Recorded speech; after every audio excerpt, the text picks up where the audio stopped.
name is Marta Hernández. I'm a scientist at Cloudlands, and today I'm going to talk about artificial intelligence, unveiling new opportunities in cancer research. Artificial intelligence is taking over different fields in science. We already see it everywhere, including clinical research and precision medicine, driving exponential advances in healthcare. So the global healthcare-focused artificial intelligence market continues to grow exponentially, reaching an estimated value of $5 billion in 2020 over the last 10 years. And it is expected to continue to rise to an estimated of $44.5 billion by 2026. This is not a surprise that huge investments are being made to support AI solutions for clinical research. AI has helped the discovery of new therapies for the treatment and timely detection of difficult to treat diseases such as cancer. So, in this talk, we will focus on what is artificial intelligence or AI, why it is so important, and how AI can be applied to cancer research. Also, at the end of this talk, we will be able to get an overview of the application of AI in clinical and cancer research. We will meet the challenges of implementing AI in clinical and cancer research labs, and we will see how LLMs increase the possibility of applying AI to clinical and cancer research with ease. Well, first, let's figure it out. What is AI? Well, artificial intelligence, or AI, can be defined in several ways. It is a computer program designed to perform operations typical of human intelligence, such as self-learning. It is also referred to algorithms, which use data to make decisions or predictions. Well, to build an algorithm, scientists create a set of instructions or codes for the computer to follow and analyze the data and make data-driven decisions. So, in this area of technology, developers across the globe are talking about embracing artificial intelligence or AI, machine learning or ML, and deep learning or DL. Well, these acronyms are often used in the field of technology, and it is important to understand that all these acronyms are part of the umbrella of AI. Well, let's see the difference. Well, as we saw earlier, AI is a computer that performs tasks commonly associated with human intelligence. Algorithms, or models are codes that tell the computer how to act, how to make decisions and learn. Well, the machine learning is a type of AI. It is not programmed to perform a specific task, but it can learn to make predictions or decisions. The more data the ML model is exposed to, the better it will perform.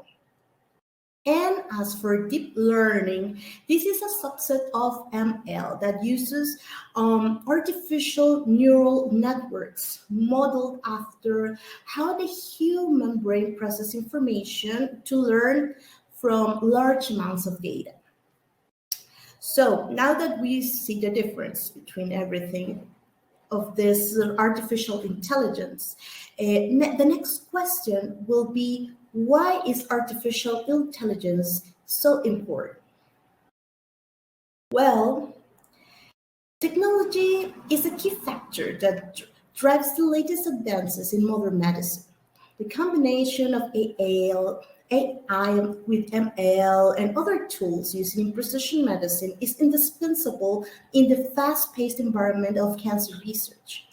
The application of AI in cancer, can be, for example, to recruiting and selecting subjects or participants in a study, Also, AI speeds up the research in drug discovery and increases precision at every step of clinical trials. And we know that having drugs faster and that are now rejected in phase 4 of clinical trial final stages is crucial for cancer research.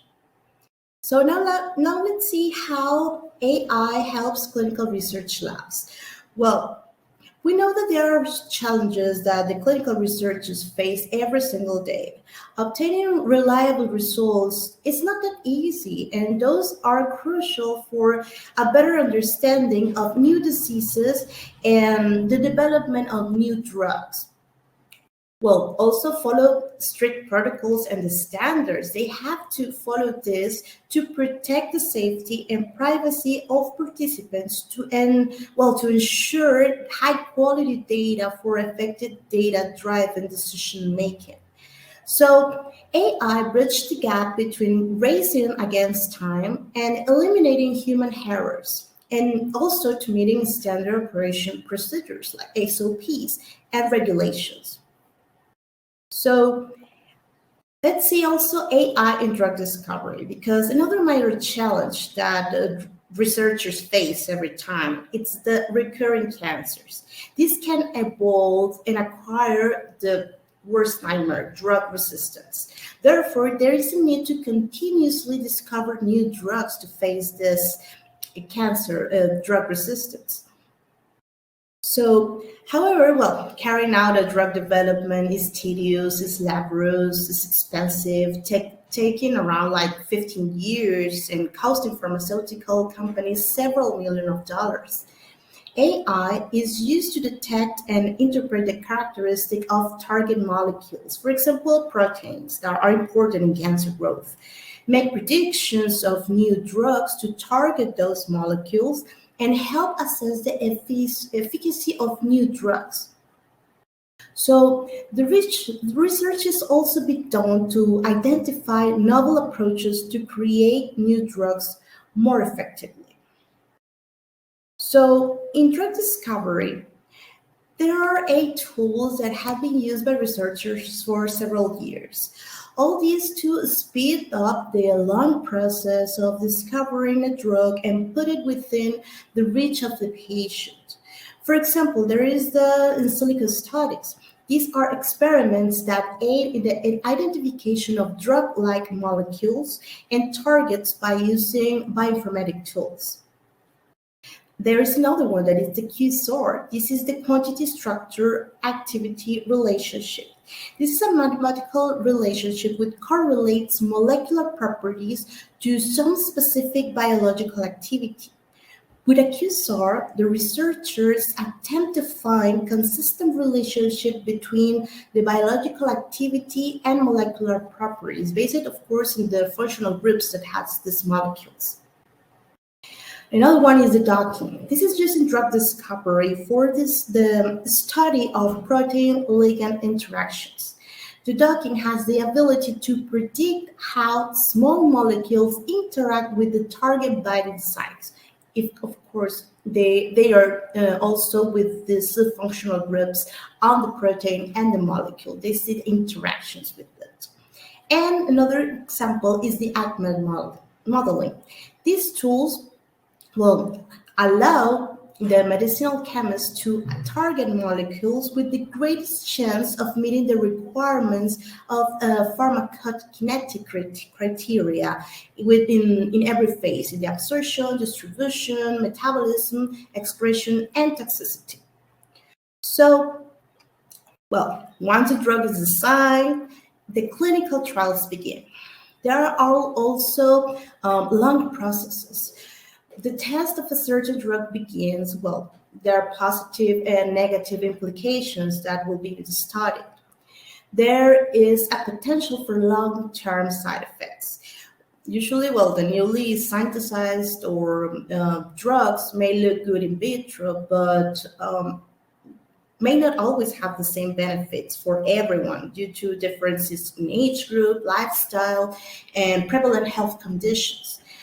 So, well, the drugs cannot be put into action immediately. in a large part of the population. So that's why the test phases are designed before the medicinal use is approved. So the AI helps sift through vast amounts of medical records and generate data that can help find eligible populations for a clinical trial. And also, AI help researchers to randomize these double-blind studies. So let's see how AI helps in supports in participant recruitment and selection. In clinical trials, the recruitment and retention of participants are two major logjams and are major contributions to delays. Researchers are often short of time and resources, so AI can help cancer research by recruiting and selecting subjects of participants from in a study, of course.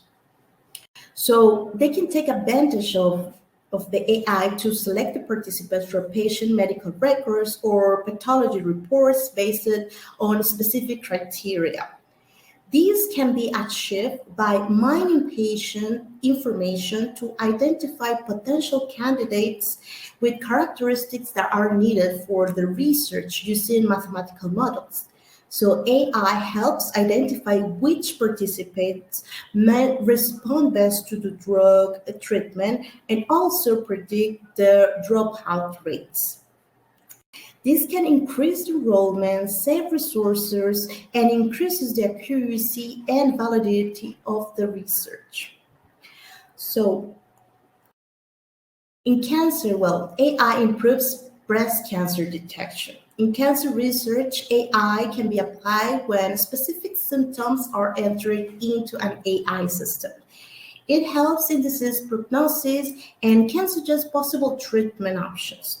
So, some scientists in the NCI have developed an artificial intelligence technology to aid in screening for several types of cancer, including breast cancer. AI-based software has been used to help clinicians to interpret mammograms for more than 20 years, and research in this area is evolving faster than ever. There is an AI algorithm that can help determine how often a person should have a mammogram. And the model can predict the risk of developing breast cancer in 5 years using images from a person's mammogram. So the NCI researchers trained a computer algorithm to analyze the MRI images of the prostate. 15 years ago, clinicians began performing biopsies guided for MRI findings, allowing them to focus attention on regions of the prostate most likely to develop cancer. So this MRI-guided biopsy improved the diagnosis and treatment when used by prostate cancer experts. So the researchers used AI to capture their diagnostic experience and made an algorithm accessible to all the clinics across the country. And another group of the NCI also used an AI to develop a system for the automatic detection of cervical precancerous lesions from digital images. This helps in the early detection of cancer.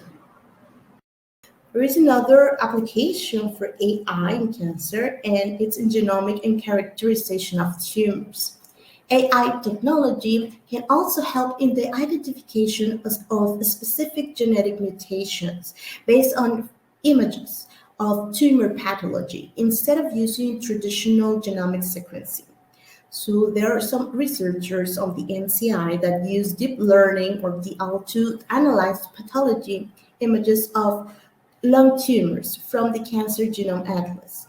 So the DL method accurately distinguishes between two of the most common lung cancer subtypes, the adenocarcinoma and squamous cell carcinoma, and also predict commonly mutated genes from the images. So the AI can help also in cancer treatment. There are many studies that have suggested that the AI has the potential to gather prognostic information from image scans more accurately than humans currently do, like in the other examples. So the scientists have created a DL model that can determine the likelihood that a bladder cancer patient will need treatments other than surgery. So the doctor estimates that about 50% of people with bladder muscle tumors have clusters of cancer cells that have spread beyond the bladder, but are too small to detect. If these cells are not removed, they can continue grow after surgery and can cause a relapse. So this model analyzes images of tumor tissue to predict whether there are microscopic cancer cells in nearby lymph nodes. So this deep learning model was shown to be more accurate than the standard way of predicting whether bladder cancer has spread, which is based on a combination of factors, including the patient's age and certain characteristics of the tumor. So the chemotherapy can remove these microscopic clumps and prevent the cancer from coming back after surgery. So, well, after seeing all these applications, you will surely be wondering how it is possible to implement them in my lab. So implementing AI in clinical research can be slow and laborious, as regulatory hurdles can interfere with the integration aid tools. Privacy issues and ethical dilemmas could accelerate these AI-based advancements in cancer research. So to bridge this gap, a laboratory information management system, or a LIMS, plays a critical role. A cloud-based LIMS minimizes challenges by anonymizing sensitive patient data, storing informed consents of the subjects or participants, also helps to enrolling participants and associates with the study, stores clinical information, and generates reports of different criteria. Also making implementation of AI in clinical research easy, so LIMS can help you a lot. Let's see how. Well, a LIMS anonymize sensitive participant data and assign role-based protect health information access right to the staff. So the masked data can be viewed only by authorized personnel. Each time an authorized person views or makes changes to this protect health information, well, the activity is recorded in the audit trail. So this is really useful because sometimes in the audits, external auditors can request a PHI audit report at any time, so the LIMS have it for you automatically. Also, LIMS manage the informed consent of participants and track records of participants who had withdrawn their consent. So, also, a LIMS can manage participant recruitment and associate sample data effectively. New participant records with their personal and healthcare information can be recorded in LIMS. Different samples are collected from participants, can be registered and associated with the corresponding patient records. Also, a LIMS can be integrated with an AI-based tool to screen and pull out subject records that match specific criteria for a specific study or research, making the participant recruitment process really easy. So when the patients are enrolling, well, and a LIMS can helps to create a cancer research study and associate with the subjects, with the participants. A good LIMS allows you to create a cancer research study and associate the participants with it. So in this way, all the participants are associated with a specific study. You're not going to mix them. LIMS also helps in managing the clinical history of participants. By integrating LIMS with AI-based data analysis tools, well, the researchers can further process the data and do downstream analysis. So you have everything on your LIMS. All the medical history of your participants are in just one place. And also, a LIMS column helps you to generate custom reports on different criteria. This enables the researchers to make data-driven decisions. So you can customize as you wish and as you want with your logo or with your with your research study as you wish, with just signatures and everything you need. So, well, in conclusion, let's summarize the information that we got here. So what is artificial intelligence? Well, it's a simulation of human intelligence processed by computers. Why is artificial intelligence so important? Well, this improves efficiency, eliminate human errors, and increase reliability. So how can AI can be applied to cancer research? Well, use informatics. It's really easy to do it with this. So thank you very much for your attention today.